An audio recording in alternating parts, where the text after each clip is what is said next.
gini, Vicky itu punya kecerdasan tersendiri dalam ilmu bujukan terselubung ya. Sudah saya sampaikan tadi.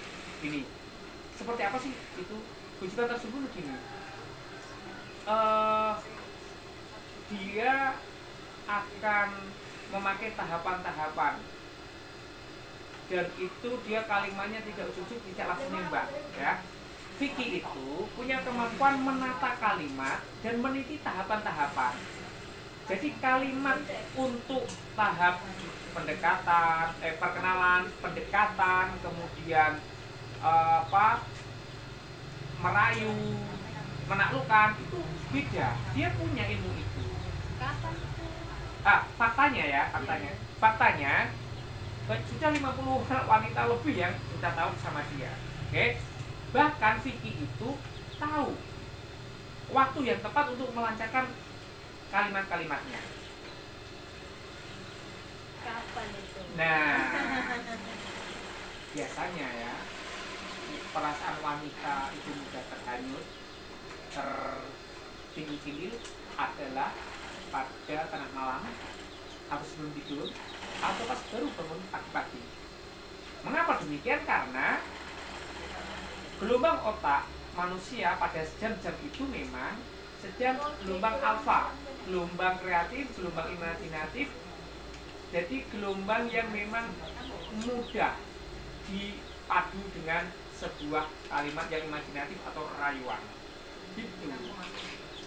Sebagai pengamat perilaku, menurut Mas Lutfi, bisa awet nggak sih hubungannya Vicky sama Karina? Oke.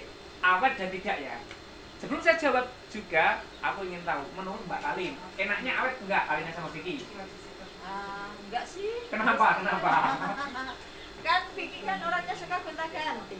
Kasihan Kalina kah? Kasihan Kalina. Ini pembelaan seorang wanita kepada wanita lain. Oke, karena saya bukan peramal ya, saya tidak berani memastikan apakah dia akan awet atau tidak. Saya pengamat perilaku, maka saya hanya bisa mengambil indikasi dari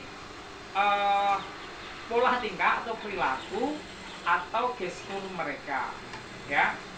Nah, ini ada 3 indikasi yang membuat mereka awet atau tidak. 1,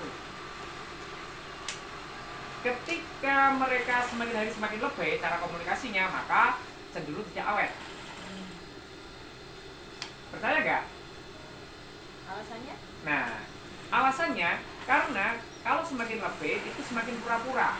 Kelebihan itu butuh dramatisasi dan pura-pura. Artinya tidak dari hati. Sesuatu yang tidak dari hati tidak awet.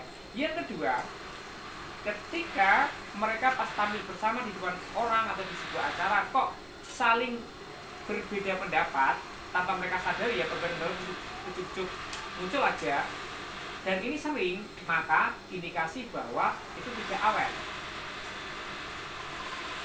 Mau tahu alasannya?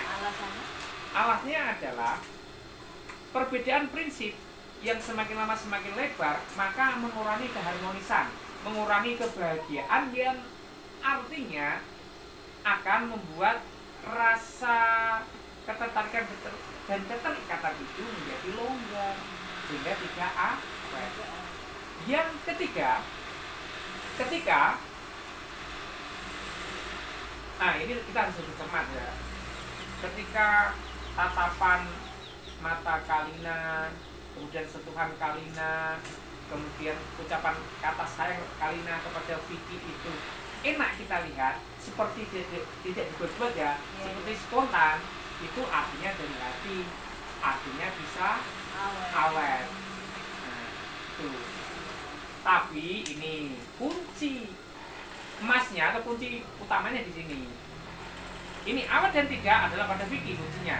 Kalau Vicky berulah lagi bertolak tingkah dan berperilaku seperti dengan mantan-mantan sebelumnya, maka jelas tidak akan awet. Coba kita cek ya. Mbak Kali mau nggak ketika sudah sabar menyayangi seseorang, pasangan atau suami, itu juga suaminya bertingkah aneh-aneh dan neko-neko seperti dengan mantan sebelumnya, mau nggak? Nggak mau, tak keruas-keruas sampai lembut. Oke, terima kasih.